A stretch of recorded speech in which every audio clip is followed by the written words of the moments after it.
अस्सलामुअलैकुम। आज की शॉर्ट वीडियो में मैं आप लोगों को दुपट्टे से लार्ज साइज़ की कमीज़ की कटाई का तरीका बताऊंगी। तो यहाँ पे देखिए, ये मेरे पास एक दुपट्टा है। इसको इस तरह से आपने सेंटर से लंबाई के रुख पे फोल्ड कर लेना है। सबसे पहले आपने कमीज़ की कटाई से पहले दुपट्टे की जो लेंथ है उसको अच्छे तरीके से पैमाइश कर लेना है। उसके बाद आपने कटाई शुरू करनी है। ऐसा ना हो कि दुपट्टे की जो लंबाई है वो कम हो और आपने जो कमीज़ काटनी है वो लंबाई में ज़्यादा हो, तो फिर लेस या मज़ीद जो है वो उसके साथ एक्सटेंशन वगैरह लगाते हुए बहुत आपको प्रॉब्लम होगी। तो सबसे पहले मैंने दुपट्टे की जो चौड़ाई है वो पैमाइश कर ली है कि आया इसके अंदर से कमीज़ का दामन जो है 25 इंच चौड़ा निकलेगा और जो कपड़ा पीछे बचेगा उससे आस्तीन निकलेंगे या नहीं। तो सबसे पहले आपने ये मार्किंग कर लेनी है। लंबाई यहाँ पे 44 इंच मुझे दरकार है, जो कि पूरी है, और चौड़ाई जो है वो भी पूरी है। तो मैं आपको बताऊंगी कि इससे जो पीसेस बचते हैं उससे आपने आस्तीन की कटाई कैसे करनी है। तो सबसे पहले मैं इसमें से कमीज़ के दामन कटाई करके निकाल लेती हूँ, उसके लिए मार्किंग करती हूँ। तो 17 इंच के ऊपर यहाँ पे शोल्डर, 17 को आपने तकसीम करना है 2 पे और 8.5 पे निशान लगाना है। आर्मोल यहाँ पे 9.5 के ऊपर आपने निशान लगा के इसकी कटाई करनी है। आप अपने हिसाब से मार्किंग करें। इसके अलावा चेस्ट लाइन, वेस्ट लाइन और हिप लाइन का साइज़ के हिसाब से निशान लगाने के बाद सबसे पहले तो मैं इसके जो दामन हैं उनको काट के अलग करूँगी। फिर मैं आपको बताऊँगी कि आपने बचे हुए कपड़े से आस्तीन की कटाई किस तरह से करनी है।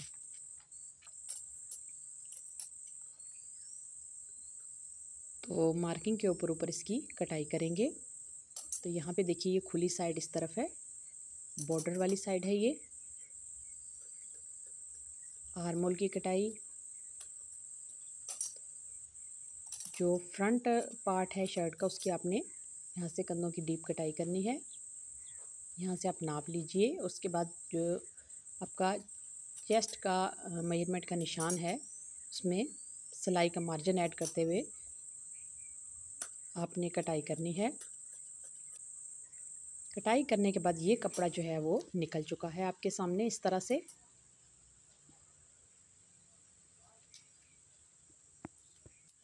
अभी देखिए, यहाँ से जितने ऊंचे आपने चौक रखने हैं, मैं बगल से लेके हिप लाइन तक 11.5 के ऊपर रखते हुए निशान लगाऊंगी।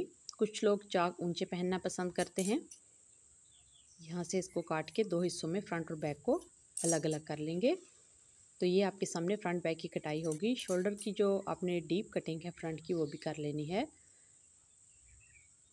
अभी देखिए, ये 4 पीसेज हैं मेरे पास। इनसे आस्तीन की कटाई कैसे होगी? तो सबसे पहले इनको यहाँ पे रख के मैं आपको दिखाती हूँ कि ये जो कपड़ा निकला है ये किस तरह का दिख रहा है। अभी ये देखिए 4 पीसेस। सबसे पहले आपने आस्तीन जितने लंबे आपको दरकार हैं उसकी मार्किंग करनी है कि इसमें से 2 बार जो है वो, जैसे कि मुझे 21 इंच आस्तीन दरकार हैं, तो 21 जो आगे बचेगा कपड़ा, क्या वो भी 21 इंच लंबा है? अगर ये कपड़ा चौड़ाई में ज़्यादा है तो आप इसको इस तरह से खोल के ऊपर की तरफ सेंटर से फोल्ड करके भी डाल सकते हैं, जैसे मैं बहुत सारी वीडियोस में पहले भी आपको बता चुकी हूँ। लेकिन यहाँ चूँकि कपड़े की चौड़ाई कम है तो यहाँ पे ये 4 पीसेस नीचे हैं और ये जो आगे से हमने 4 पीस निकाले हैं इनको हम ऊपर की तरफ इस तरह से रख के इसकी चौड़ाई को पूरा करेंगे। तो ये जो एक्स्ट्रा कपड़ा है किनारी का या बॉर्डर का सादा कपड़ा, इसको आप चाहें तो कटाई कर लें और ये देखते हुए कटाई करें कि आपके पास इसकी चौड़ाई कम ना हो जाए। इसके बाद इनको इस तरह से रखने के बाद सादा कपड़ा ऊपर से कटाई करने के बाद जो कन्नी या किनारी है उसको अलग करने के बाद आपने देखना है कि आपके पास चौड़ाई कितनी आ रही है। फ्रंट से मैं यहाँ पे रख रही हूँ 6 इंच, फिर 6.5, और उसके बाद यहाँ से कंधे वाली साइड से मैं इसको 10.5 रख रही हूँ चौड़ाई इसकी। तो सबसे पहले इसको यहाँ शेप देंगे कटाई करके। इसके बाद 3.5 या 3.25 इंच बाहर की तरफ छोड़ते हुए, क्योंकि ये लार्ज साइज़ की कमीज़ है, तो यहाँ से इसको शेप दे देंगे और फ्रंट वाले जो 2 कंधे वाले हिस्से हैं उनको हम जोड़ने के बाद जो है वो डीप करेंगे, डीप कटिंग उनकी जो होती है वो करेंगे। तो ये टोटल 4 और 4 8 पीस हैं जिससे ये आस्तीन की कटाई हुई है।